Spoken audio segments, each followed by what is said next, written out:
What's going on, everybody? Gorilla Blood Radio back again. Daniel here. Scott dying over there. What's going on, Scott? Yeah, I'm not doing so well right now. I caught a cold. Apparently, when I get a cold, life hates me, so Yeah, I caught a cold. Yeah, you sound like you've got sore throat, nose, whatever. Just you sound a little hoarse. Yeah, because I keep coughing, and I went to work today, which was stupid, but I really had no choice because I missed the last 2 weeks. Yeah, Ring of Honor and such. Ring of Honor was a purposeful miss. Yeah. Last week they screwed up my schedule because I asked for the second off, which was Ring of Honor. They gave me the 9th off, which wasn't Ring of Honor. Whoops. It's like, I'm going to Ring of Honor! Yeah, screw you. Then you're like, alright, we'll find time for you. We couldn't find time for you. Fuck! It's like, do I call out today and use my sick time or go into work and possibly die? Well, thank God you didn't die. I lost 10 pounds in water weight alone, though. Well, shit, man. My face. Well, I'm glad you're alive. I'm glad you're okay enough to do the show. I put it out there. Just I'd said if he wanted to skip, we could skip and do it later. But he's a freaking trooper, man. He's gonna get to do at least a little bit of something. Hopefully. I'm pathetic and I have no friends that I know in person. That's why. No. Well, hey, it's all good. NXT Takeover Chicago. Holy shit, another edition of Can You Top This main roster. Holy hell, dude. I'd be nervous tomorrow night. This was a goddamn good show. And I know you were at work, but you caught the tail end of it and then rewatched the last couple of matches from the... Which I always do. Yeah, so it's perfect. Works out perfectly for us being able to record a little bit still. And then preview whatever the next show is coming up, which this time is Money in the Bank. But dude, Takeover Chicago, holy hell! I was texting back and forth with Aaron Kendrick the whole time, and dude, just little things here and there the whole night was just oh my god, what? So so the show kicked off with the tag team title match. The Undisputed Era's Kyle O'Reilly and Roderick Strong defending against Oney Lorcan and Danny Burch, the old 1-2 themselves. Dude, I love stolen the show already. Oh my god, dude. Right out the gate, I was like, okay, this is going to be a good match. And then as it went on, like the crowd was oh my god, perfect for this venue, man. The crowd was awesome. Dude, Lorcan and Birch took it to Undisputed. Fucking oh my god, that bump that Oney Lorcan took, a suplex or whatever it was, off the top rope onto the apron. Yeah, that was insane. I don't know how that man got up after that. Oh my god. I thought he was dead. I seriously, as soon as he hit, I just went, oh shit. Yeah, there was a few times that I went, oh! Yeah, is he dead? Oh my god. Still for that, man. Yeah, oh my god, dude. Oh my god. That was, yeah. But, so there was that one. Oh my god. That bump was insane. Freaking, the whole match was really good, really back and forth. Adam Cole being a little pissant on the outside, just yelling the whole time up until the very end. Which yeah, he probably got involved very lightly, and then he got tossed for it. Yeah, well, yeah, it basically cost the finish, man. It was freaking the Doomsday freaking European uppercut, whatever. And then he pulls one of the guy, I can't remember if it was Kyle O'Reilly, I think, out of the ring to save the pinfall. He gets tossed. And then just, oh my god, dude, the brutality that these guys have, the viciousness that they throw chops and strikes, and in the case of Danny Burch, headbutts. Yeah. So holy hell, dude. It was brutal, and then just the raw emotion, the freaking just the speed that Oney Lorcan goes. Oh my god, man, he literally can go from. Man, he's perpetual motion personified. Oh my god, dude, it's amazing how this guy can literally go from standing still, slugging it out to. He's in one corner, he's in the other corner, and the dude's head is in the 5th row. Oh my god, man. It was brutal. Such a fun match. And, the Undisputed Era ends up getting the Duke on this, thanks to, wasn't this one the total elimination finish? Yes. I was like, wait, what? That's kind of neat. So Undisputed Era still your tag team champions. I was kind of thinking, I know Bobby Fish has been hurt, but I was thinking when Cole got tossed that Bobby Fish was going to come in and be the person to mar the ending. So I'm glad it went the way it was. Yeah. So good match. Lorcan and Birch took him to the damn limit. But to no avail, the Undisputed Era are still your tag team champions of NXT. Followed that one up with the grudge match between the homegrown talent and the indie darling, the Velveteen Dream, taking on Ricochet. Again, another one that right off the bat, it was funny. Out comes Dream, dressed basically like Hogan with the bandana and the boas, and right, yeah. Well, and then he comes out and does the whole Hogan shtick with the pointing to his ear and tearing of the shirt and the Hogan must pose kind of shit you always hear about and have seen over the years. Then, what you don't realize at the time, and I don't know if you did, it took me a minute into the match to go, Ricochet's he's wearing tights. The Velveteen Dream is wearing tights that look like Ricochet's Prince Puma gimmick. Yeah, I know. It took me a second to realize that too, and then I went, "Oh shit, that's just cold." So he's still trying to disrespect him in that instance too. And then Ricochet comes out. Just a slap to the face.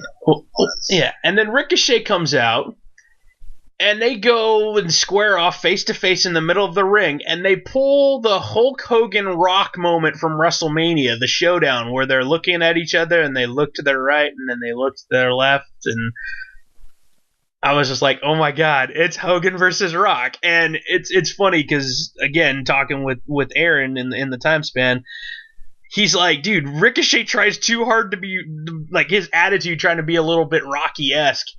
And I'm like, oh my god, it's so funny because he says that and then they do this, which is kind of funny, but oh well. But oh my god, dude, Dream said he could do anything Ricochet could do, he could do better. Maybe not better, but sure as shit he tried. Mm-hmm. Man, dude, there was a lot of spots there that Velveteen Dream did that Ricochet normally does, and he wasn't bad at it, dude. That step off, springboard off the middle rope, the step over to the plancha. I wasn't expecting that. I wasn't either. That was like, oh god, don't. Every time Ricochet does it, I always go, oh my god, don't die. Jeez. But another match, fast-paced for the most part. In certain spots, it picked up, obviously. Dream, for the most part, tried to keep the match slower-paced. Kept Ricochet at bay, a lot of rest holds there kind of stuff. The spot... Ricochet doing his normal, I'm going to do the handspring, all these kind of things, jump over, that whole, like, rush of crap in the middle where they're missing moves and doing flips and doing rolls and doing all this stuff, and Ricochet does that handspring and then the flip over the top, and he does his pose, and the look on Dream's face just being as just pure disgust was just beautiful to me. Man. Yeah, I still think he has some room to grow, though. There are some moments of sloppiness from Dream that just really stuck out. Oh yeah, in this match. Yeah, no doubt. I mean, it's one of those things where he's come a long way himself. I mean, they literally. I love the intro video to this thing because they show him as Tough Enough Patrick Clark. They show him as that, and the whole idea from the past interview that they use is Dream doesn't recall any of this, and like he doesn't recall any of his past life. So it was kind of funny that they did that. That suplex spot. Oh my god! Another one. Like so, we had the suplex off the apron to the off the top rope to the apron in the first match. It wasn't a suplex. He was thrown off the top rope. Oh, he was thrown. Okay, in the first match, he was thrown off. Okay. Yeah, he was going to go for the Doomsday Device uppercut, but instead he was tossed by Kyle. Okay, so he was tossed off. This one was an actual suplex. It looked like Ricochet was going to go up and try to dump Dream with maybe trying to do his Death Valley Driver thing, and Dream just overpowered him and just flat back on the floor. Oh, the sound. Oh. That both guys looked in pain. Just it was a bit rough to watch at times. Yeah. Then the finishing few minutes there, freaking Ricochet has Dream in the middle of the ring, and he's too far away to do the 630. So, yeah, I'm just going to sue a springboard freaking shooting star. Knees up, boom. Oh, okay. And then freaking Dream thinks he's going to go up to the top and freaking hit his elbow as Ricochet had rolled off to the side. Literally, coast to coast, he'd have to go. Freaking moves out the way, blasts his elbow. Huh? He would have made it. I know, dude. Blasts his elbow on the ground as Ricochet rolls out the way, set up for the 630.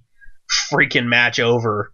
I also failed to mention the rolling Death Valley Driver off the top rope that didn't roll all the way through. I'm guessing that's one of your sloppy points.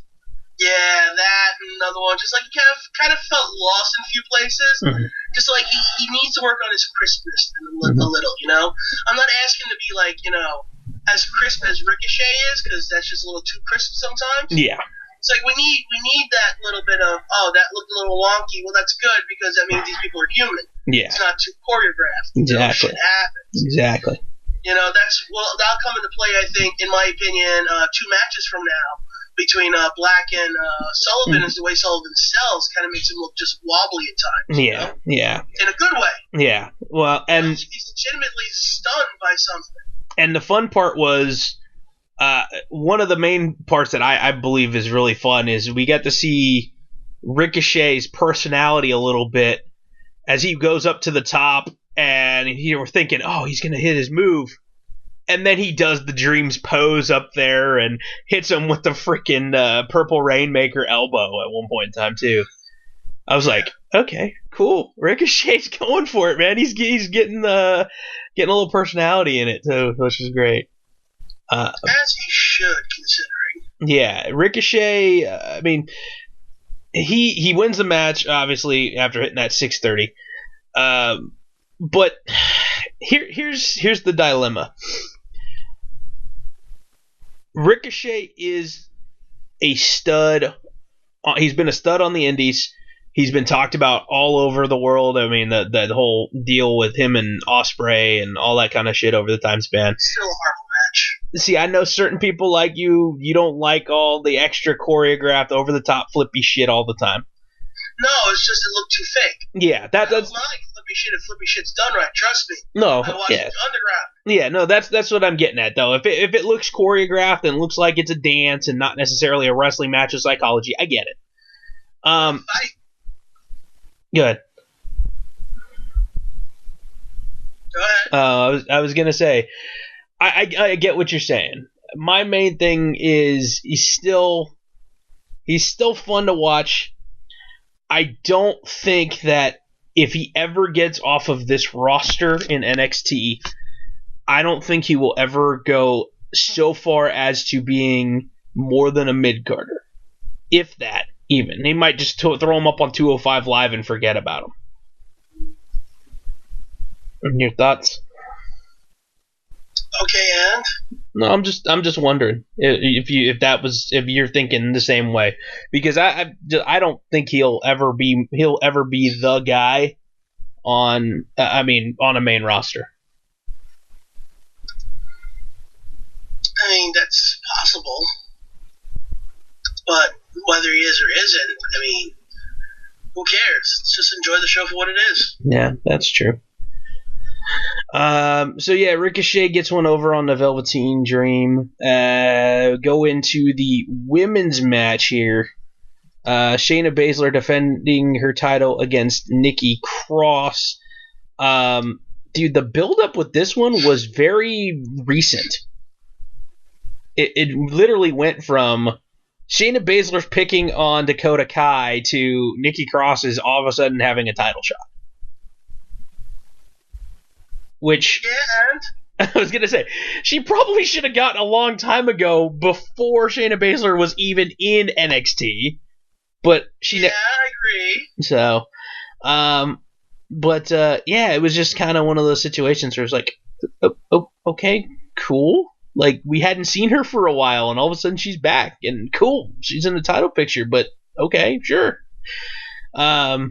And Nikki Cross sticking up for Dakota Kai was a little weird, considering she's been Psycho Nikki and not really caring about anybody, so except for Sanity. So I don't know. The way this one shook down, oh my god, the intro to this one was fun. What do you think about that? The intro of Nikki basically going, "Hey, just hit me. I'm just gonna stand here. Hit me." Huh? It was a fun match. I enjoyed it. I really liked it. I like what Shayna Baszler's doing in the ring. I like how far she's coming along. And Nikki Cross is Nikki Cross. That's never a bad thing. No, not at all. Yeah, basically this match was Nikki trying to out crazy Shayna Baszler for the most part, and yeah, that whole opening sequence of, hey, I'm going to stand here and look blankly at you as Shayna Baszler looks like she's going to throw a punch, and Nikki doesn't flinch, and then turns her back and says, okay, go ahead. And I mean, what? Why would you do that? What? But it worked. And Shayna was like, I don't know what the hell she's doing. Like, what the hell? Why would you do that? But obviously, I mean, they're playing the Shayna's wheelhouse. They obviously I don't know about 90% of the match. I was good majority of the match. They were obviously going for, okay, she's gonna put her in that rear naked type choke, the whatever they're calling it, the Terrafuda choke or whatever. Mm-hmm. So that was Kirifuda. I don't know what it's called. I hear the name and I'm like, it's a sleeper hold, guys. Just call it a sleeper hold. I know they want to give more credit with the MMA thing, so I'll have to make sure that we got that right. But so they were just basically looking like they were going for that the whole time. A couple of times I was kind of thinking they might pull the same angle where she rolls backwards and gets Shayna's shoulders down to the mat while in the choke to get the win. But they didn't go that way. It looked like they were going to head that direction, but they changed their minds. What are your thoughts on the finish with Shayna smiling? Yeah, everything. I liked it. It played up to Cross's character, and then getting choked out as she should have. Yeah, she didn't tap. She literally was in the choke for a good couple of minutes, looking like she's fighting out, kind of smiled, and then was gone. So, yeah, man. That was a good one, man. It was short, but it was enough to continue the story along. They had almost 10 minutes, which is I mean, for them was enough time to get over the fact that Nikki's insane. Shayna doesn't know what to make of her. And maybe to a point where, I mean, I know over the time span, Shayna Baszler is growing on me. Okay? I will fully admit that she's growing on me. About time. Yeah, you know for certain. I've been saying she's one note, she's the bully character. I'm kind of hoping that this match, somebody in the back winds up showing her this match and says, okay, we have to evolve your character a little bit more so that you're going for 7 different types of submissions, not just the choke or not just this, not just, let her be that dominant submission wrestler badass as well. No, I just want her to knee people to death. Oh, dude, yeah, those freaking knees are brutal too. Yeah, that. Good Lord.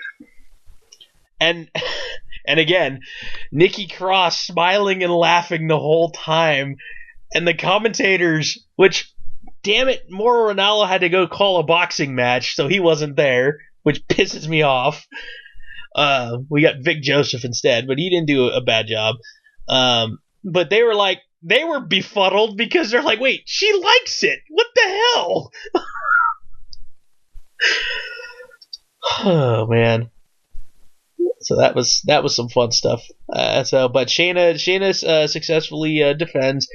Referee stoppage technically on the submission there, not really a tap out. The referee stopped the match itself. And the next match, I kind of figured this is going to be the way it was going to go on the card. Kind of like the last one.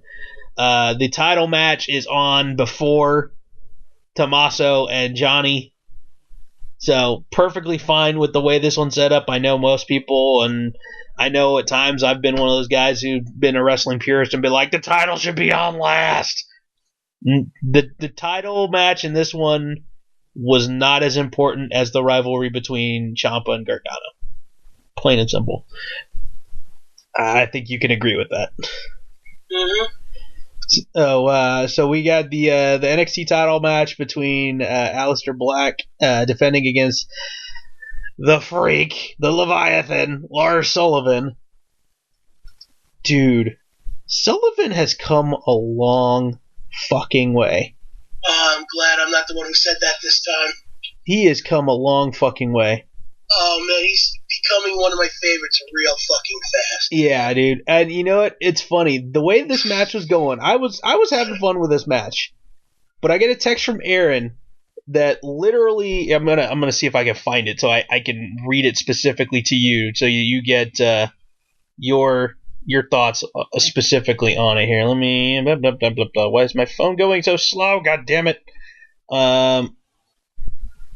He said blah blah blah blah blah. God damn it! Why can't I find this damn thing now? Oh, so talking about the match specifically, I love this match. To me, it is like Vader and Sting. Lars is a monster, and everyone loves Black. Your thoughts on that comparison?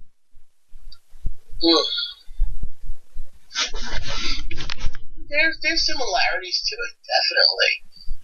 But I think, I guess modernized, it could work, yeah. So yeah, definitely want to see these two guys go at it again. Yeah. If Lars Sullivan's jaw is still connected to his head, and Aleister Black's knee is still connected to his leg. Yeah, that's for damn sure. So the way this one was going, man, I kind of had a feeling it was going to be all Lars up until the very end. And for the most part, Aleister got his shots in early, but it kind of was a lot of Lars. He springboard, did he moonsault off the freaking second rope to the outside, and Sullivan caught him with one arm? Something he caught him with, yeah. Oh my god, dude. I mean, Sullivan a couple of times. It's funny. The commentators all freak out every single time. I freak out every single time. He goes up to the top rope, and we know he's done it before, but still, he's a big man to be flying. Mm-hmm. And it's funny. It's not like he flies with ease. He's not Ricochet, for Christ's sake, but he's also not like a lead balloon either. But goddamn, man, for him to go up flying headbutt, there was two times he went up there. The first time Alistair got a knee in his face, and then the second time I think he actually hit the headbutt. Yes, he did. So I mean, goddamn, man. Sullivan is a fucking beast, and I want to see more of him. I hope he gets to the main roster. I hope they don't try to turn him into some sort of goofy, snitsy character, because I know we've talked about stupid shit like that in the past. I want him to come up and just go straight after Braun. Oh, dude, that would be fun.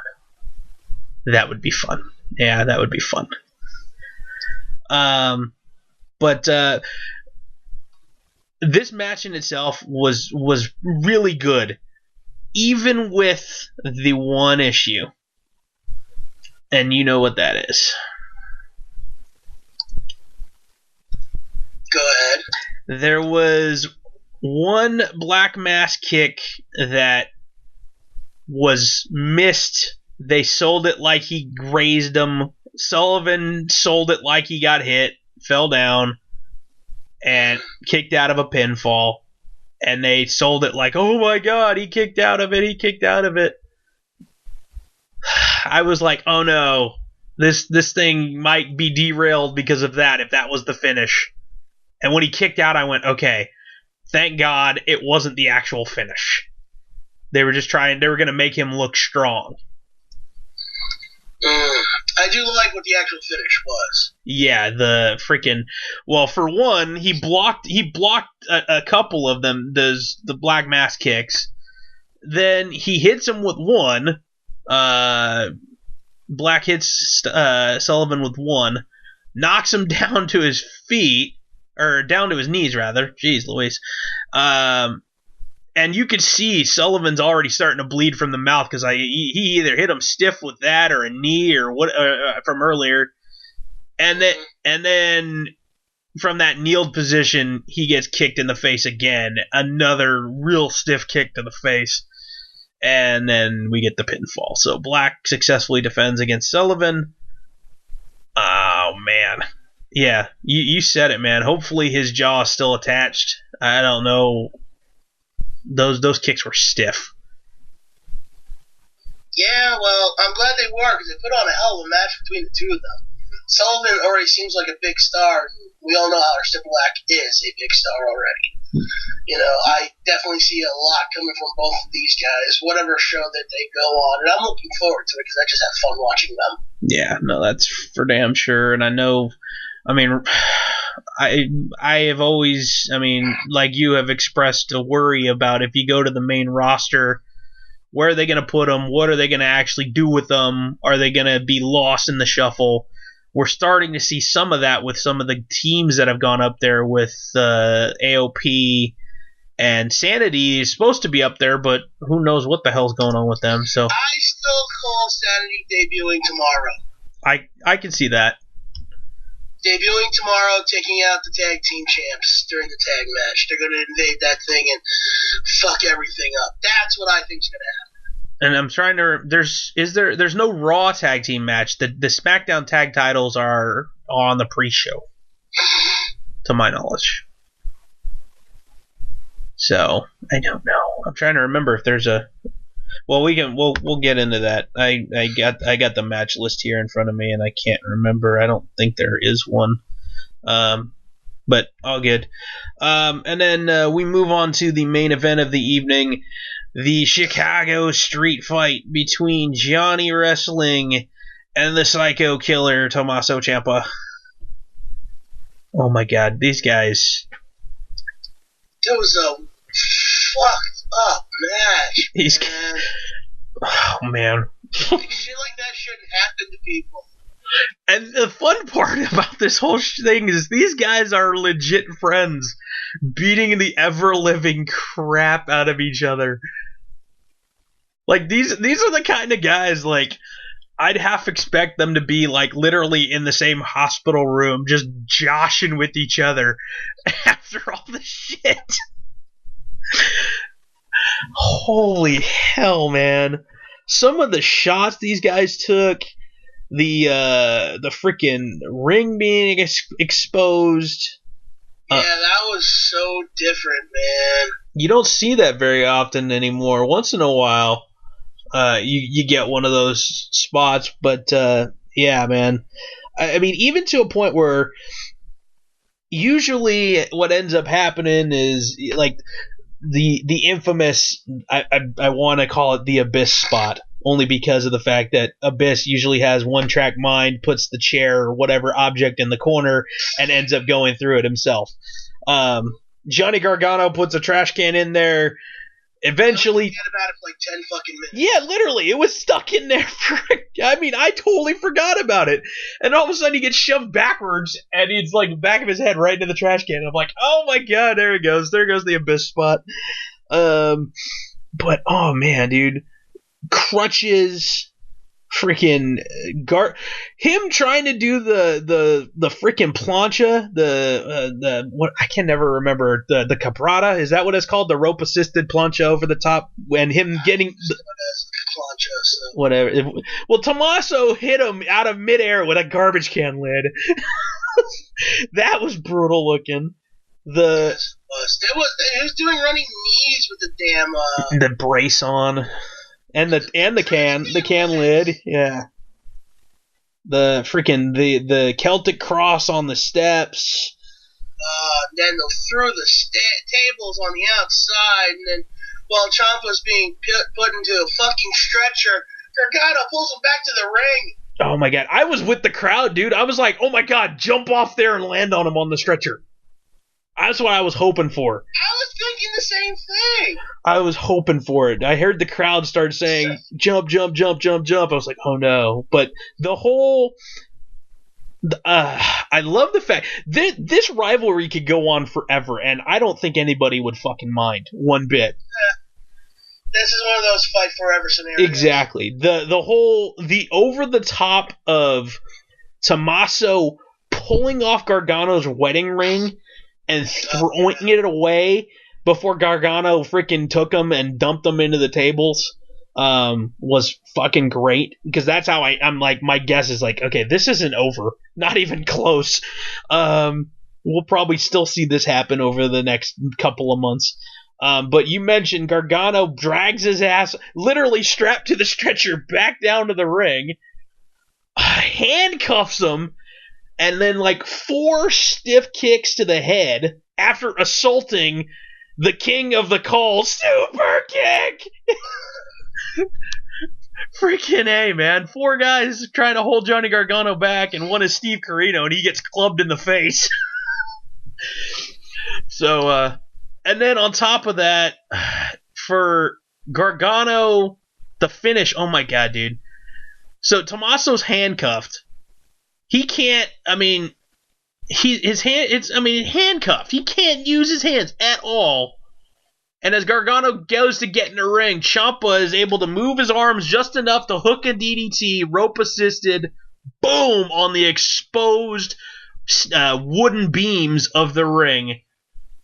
And the referee reluctantly counts a 1, 2, 3. After previously Gargano had him in the escape and never fucking, or not even, it was more of a crossface than anything. But he was tapping. There was no ref to be found because he was tending to the executives. But Ciampa officially gets the win. Which he should have, considering the Gargano got the first one. Yeah, and I freaking babyface Gargano chasing Ciampa just because is fun. It's just fun because you get to see that mean side of Johnny Gargano, and I was very, very happy this go round with Johnny Gargano, because there's always times where Johnny Gargano does the same like jelly donut glazed over eyes look And I don't think we maybe got that maybe one time out of the whole 30 minutes plus this match was. So, but at the end, Candice comes out to tend to him as the medical staff is trying to immobilize him, and Tommaso Ciampa is just doing his usual stick, bye bye, and looking like a psychopath. I also like how he used the stretcher as a crutch to get up to the ramp. Mm-hmm. Yeah, and the brilliance that was the psychology of the knee brace. I just that the little subtle thing as Ciampa is thinking he's got a moment to himself, he loosens the knee brace to kind of mess with his knee, and Gargano gets up and sees him with the knee brace loose, gets back in the ring and just beats the shit out of his leg. Was freaking great, man. Oh, man. Such a good match. I don't know if it was as good as the other ones.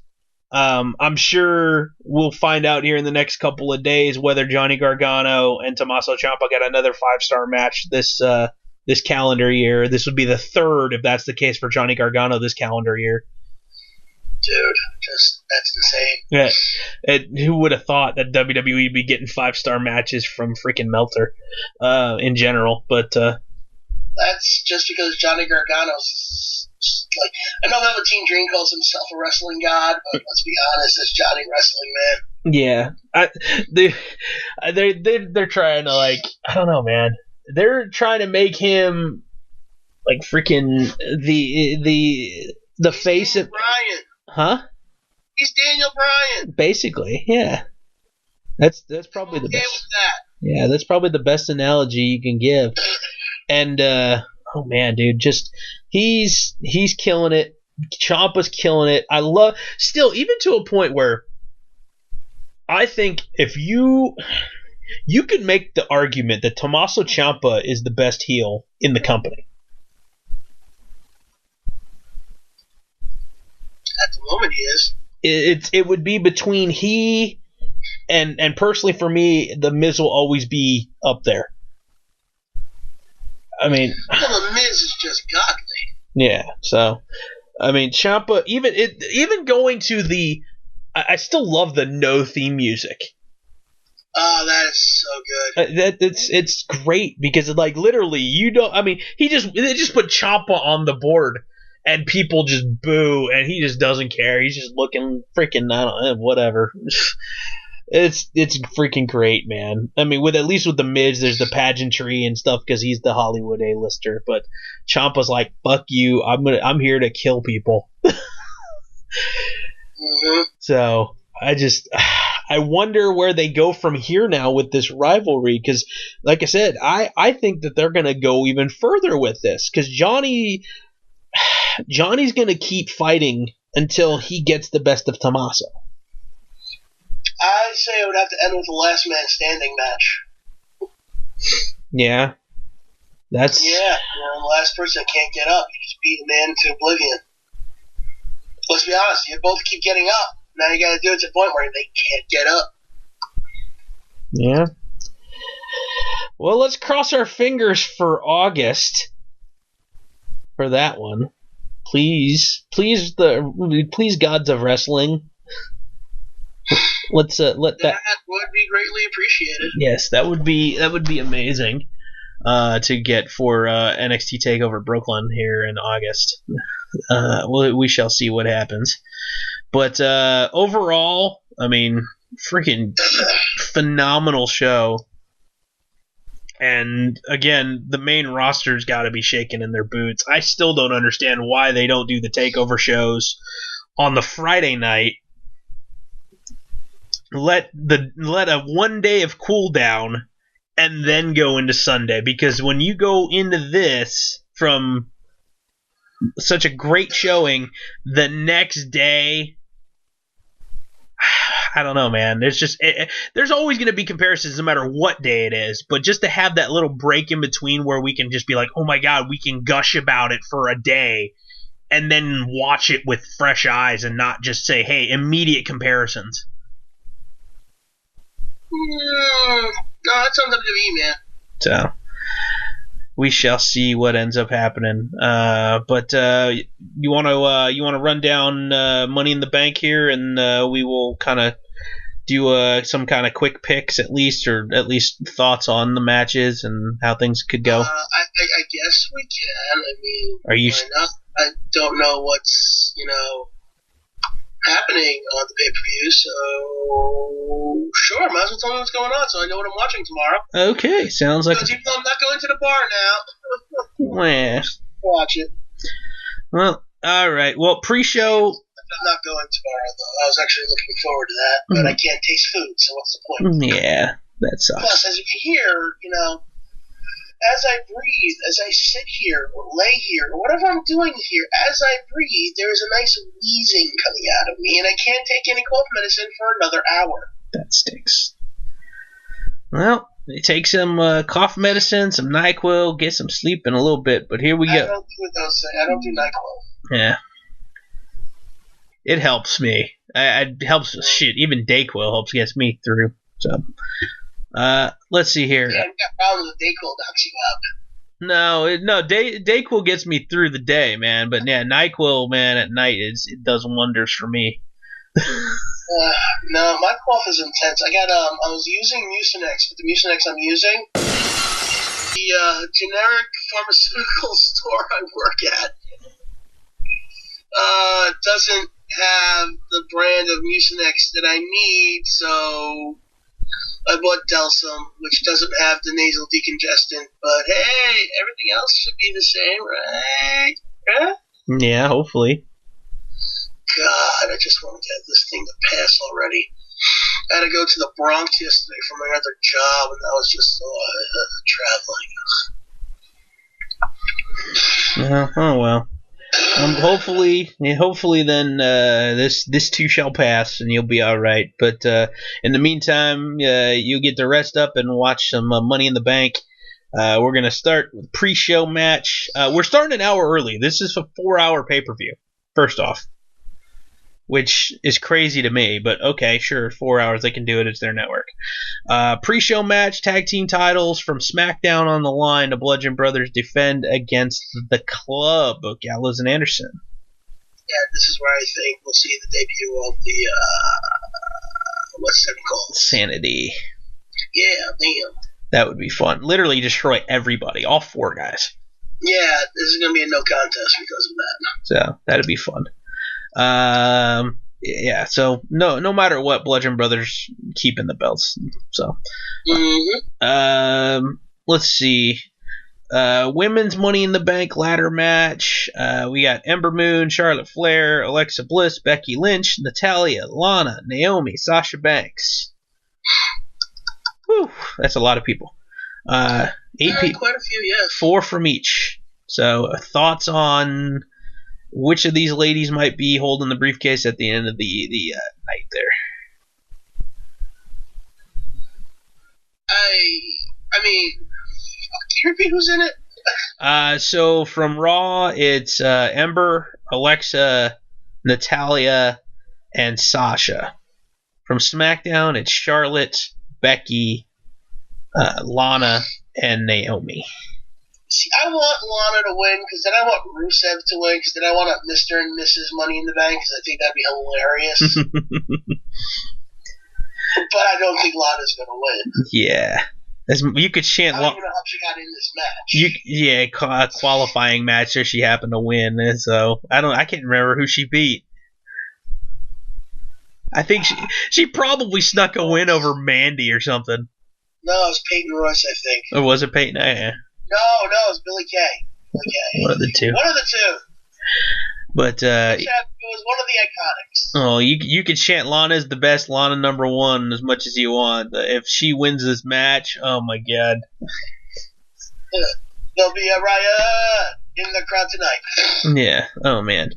I'm going with I think honestly Alexa's gonna win it. Okay. They'll give her everything else. Yeah. I'm kind of pulling for Becky only because I think she needs it. She's kind of floundering. She would be my second choice. Yeah, I think Becky winning gives her the briefcase. She's still a fan favorite. But could you imagine if even at the end of the night, say by fluke chance, by chance or whoever, if Asuka wins, because she's on SmackDown, so Asuka wins the belt. Could you imagine Asuka wins the belt off of Carmella and Becky cashes in immediately to defeat Asuka for the title right then and there? How much heat Becky would get? I don't think they do that because I don't think they want to turn someone like her heel yet. Yeah, so or down the line, you can have her play the long game, have eventually Charlotte win the belt back, and her cash in on Charlotte. Now that would be more appropriate. So, yeah, so I think that's where they're probably going to end up going. The only other thought is that maybe I don't think Sasha's going to win it, but I think because you notice one name that you didn't hear in this match is Bayley. I think Bayley's going to cost her.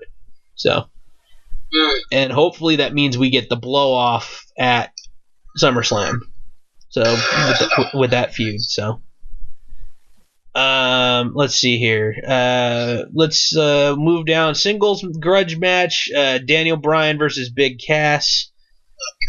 Yeah, hopefully they let Big Cass beat the crap out of him for a while, and then Daniel goes over, because I don't want to see Daniel Bryan lose to Big Cass. I can't deal with Big Cass anymore. I just can't. I'm so totally done with him. Yeah, he's one of those guys who's still without Enzo, he's not worth a damn. Oh man, I was hoping that he'd come back, at least have some fucking wrestling talent, but the guy has nothing right now. I really can't anymore. He's basically. I've given him a shot. I thought maybe, but nah, man, he doesn't have that it factor that he's missing. There's something not there, man. And the way they're doing, like, I'm taller than you. That's my gimmick. Fuck you. We got a IC title match. Rollins defending against Elias. Now, this should be a good match. This might be a show stealer. Yeah, I'm kind of hoping Elias wins. I don't. So am I. Really nice fan. Yeah, he's won me over. I didn't like the gimmick really too much with NXT. It was just kind of like, wait, so you're drifting around Orlando, like whatever. But at least now it's like, okay, he's acting like a legit rock star now. So, and he tripped his way into stardom. Yeah, and I mean, at least now when you hear his finishing move called Drift Away, you don't necessarily think of the Drifter gimmick. I think of the song too. So, which makes sense. So, I'm dying here. Sorry. Well, we'll make it quick and we'll cut it a little short here. At least it doesn't feel like my brain's trying to escape through my head like it was earlier. You ever see those Play-Doh shooters? Yes. Yeah, that's exactly what my brain feels like it's trying to do. Escape through your nasal passage. Trying to push its way through the right side of my skull through little holes that aren't there yet. Oh no. Well, I'm pulling for Elias. I think Rollins is going to hold, and this rivalry is going to continue for a little bit. Unfortunately, Rollins will continue to hold the title, but I like the idea of Elias potentially winning. Yeah, one rivalry I hope ends a freaking quick and painless death is Bobby Lashley and Sami Zayn. Oh, God. Stuff that I haven't watched. Yeah, I want this to be... Like when I catch up on Ross... Yep. Yeah, I want this one to be over. The whole deal with the guys in drag dressed up like his sisters, and then him cutting a promo on Bobby Lashley as he slowly walks up the stairs, and then last week the obstacle course. It's like, okay, Bobby Lashley needs to just beat the shit out of him and be over with. So, yeah, that's basically going to happen, and I feel bad for Sami Zayn. So, I'd be okay with that. He deserves better. Sami Zayn deserves way better than that. He's a better talent than that. Another fucking thing I hope dies and goes away is the rivalry between Roman Reigns and Jinder Mahal. I just can't. Roman's gonna win. Roman destroys him, and Roman moves on to the next thing. Roman's gonna win. No one's gonna care. Roman's gonna win. No one's gonna care. I like that one. That was good. Oh man! And then SmackDown Women's Title match. Everything. Yeah. So yeah, SmackDown Women's Title match. Carmella defending against Asuka. Somehow Carmella's going to keep that shit. Yeah, as much as I want Asuka with the belt, and as much as I dislike Carmella, like I'm not fond of her as a character. I'm not fond of her as a wrestler. I don't think she's worthy of having. You're not fond of her, I guess. Huh? So you're not fond of her? No. My hunch is we're gonna get some shenanigans in this. Either she's gonna take a walk and abuse the champion's advantage, or maybe we get a little outside help from one returning James Ellsworth. What? That's I'm thinking out loud. Put that shit back in your brain, man. As much as I don't like James Ellsworth either. No one wants to hear. Fuck that. No, fuck you. James Ellsworth is coming back. What? No. Stop talking. Alright, everyone, show's over. Daniel fucked it up for everyone. But we have a couple more matches to talk about. Daniel fucked it up for everyone. So the Raw Women's Title match is... What? You fucked it up. We both said Carmella's going to end up with the belt somehow. I just speculated. Yeah, I didn't think it'd be my no chin music. Oh, man. I heard he won some intergender title or something like that in the Indies. Yay? I don't know. So, okay, Raw Women's Title match then. A match that actually might be decent. We'll see Nia Jax defending against Ronda Rousey in her first ever live televised singles match. This one. Match? Huh? So her second match? Yeah, she had a tag match. Well, the Mania, but yeah, so this one. Seriously, her first ever live televised singles match! So her second match. Yes, her second match. Which I'm sure. Just on her second match. She's probably had more matches on freaking house shows or something. I don't know. Behind the scenes practicing. This one, man, this one has to have some shenanigans. Because if they put the belt on Ronda, something's fucked up. I don't know, man. Your thoughts? Because, Baszler is, the champion NXT, so. They may. Ronda was announced that she's going to be inducted into the UFC Hall of Fame. Could you see them putting the belt on her just so she has to, talk about it or something like that? I don't know. Bring that belt with her to the Hall of Fame ceremony? Yeah. I don't know, man. I really don't want to see it happen. Part of me thinks this one could have shenanigans in it, too. And we get Natalya making it look like she's going to help Ronda and ends up screwing her over because, hey, you've only been in the WWE for a short time. This is your second match. Okay, there you go. And you shouldn't be in a title match. So screw you. I'm not going to let you win that title. So. Yeah, buddy. All I know is my head that hurts. Okay. Well, a couple more and then we'll call it a night then. Let's see. Money in the Bank ladder match for the men. We got Strowman, Balor, Miz, Rusev, Rude, Owens, Joe, and Pick'em for the New Day guy. Well, it ain't gonna be Pick'em. Yeah, I don't think so. I hope it's. I kind of hope Big E's the one that's in it. But I'm going with the Miz because it's Father's Day. I like that. I like the logic behind that one. That's fun. Man. Yeah, no, dude. The Miz should win this one. Honestly. Either the Miz or Rusev. Yeah, I mean, Finn was one of the people who's grabbed the case, so I don't think it's going to be him. Usually when they have somebody go up there and grab the case, they don't always win it, but who knows? Well, then the Miz is fucked because he did that too. I know. A lot of these guys have done it, so, I mean, I don't know. Usually, it's usually like the kiss of death, or like we saw, like, to go back to the Carmella and Asuka. Asuka got the better of Carmella this week, therefore Asuka loses on Sunday. Like, that's usually what happens. It's pretty stereotypical. So, but the Miz got pancaked. So that's why I'm thinking maybe he still will win it anyway, because it wasn't like, hey, this is the briefcase, and yeah, the actual case.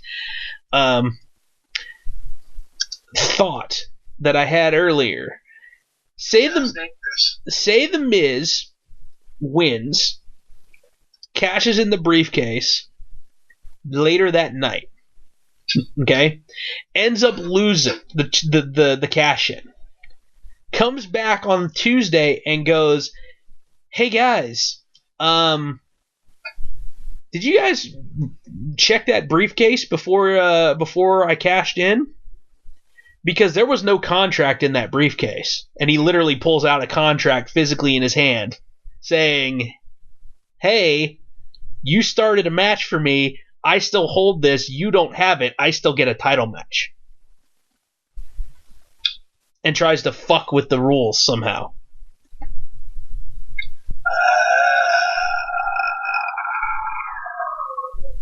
Because that's something that hasn't been done before with that briefcase officially. That has not been done before. So. I don't even think we've even suggested something that stupid before. Oh, fuck you. No, that's stupid in a good way. I like that stupid. Because we've seen, was it Dean Ambrose and Seth Rollins fighting over the briefcase, and then all of a sudden he opens it up and he gets sprayed with paint or something. We've had now the two different Money in the Bank matches for the women, because of Carmella having help from Ellsworth in the first one, and then winning it on the second one. So, I mean, we have a lot of cash-ins. I mean, that win. We've had a few that have lost. Last year we had one that was a loser. Most people would anticipate, hey, they're not going to have two losers in a row on the guy's side. What if they played something up like that with The Miz? Because he's smart enough and conniving enough to pull it off. Or Kevin Owens could do the same thing.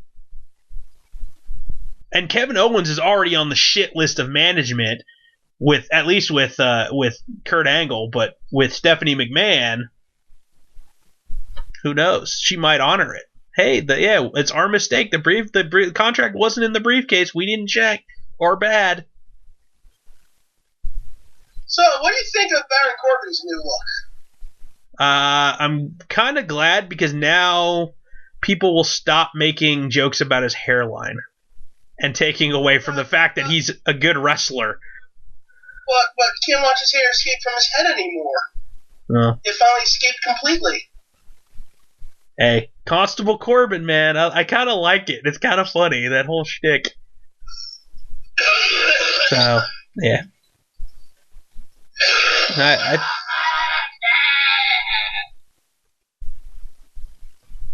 You okay? No. He's dying, ladies and gents. He's dying. All right, last match, which probably, I don't know, I'm hoping will be the last match on the card and not Money in the Bank, but the WWE Championship, AJ Styles defending against Shinsuke Nakamura, last man standing. Who you got? Who you think's going to come out on top?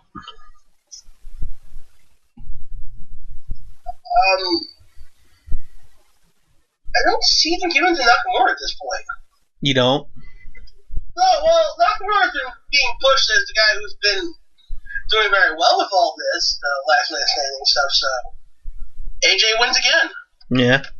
Do you think we finally get the Nakamura hurting his own arm because AJ's wearing a cup? What is this, WrestleMania 14? I think it'd be fun. Does Nakamura look like road dog to you? Kicking Mick Foley in the balls? Realize Mick Foley's wearing a cup too little too late? Yeah. I think it'd be fun. I mean, it's a fun little spot. Nakamura all of a sudden hurts his arm. So. And what? AJ pulls out a cup? Oh. Something. That's what Foley did. Actually pulled out the cup. Yeah, just so you can see why he's not selling it like he's dying. Mm-hmm. So, and then that. Like that anyway, they still fucking hurt, damn it. But part of me kind of wants to see Nakamura win the belt. I mean, I don't know if Nakamura will ever come this close to the belt ever again because of WWE's track record. But I don't know, man. I can go either way on this one. Personally, I think because we picked a heel to win the contract, and if especially if it's the Miz, he'd be going after AJ. Mm-hmm. That's a match I think we all want to see. Yeah, so I'm kind of thinking AJ might retain if that's the case, based on the Miz winning alone.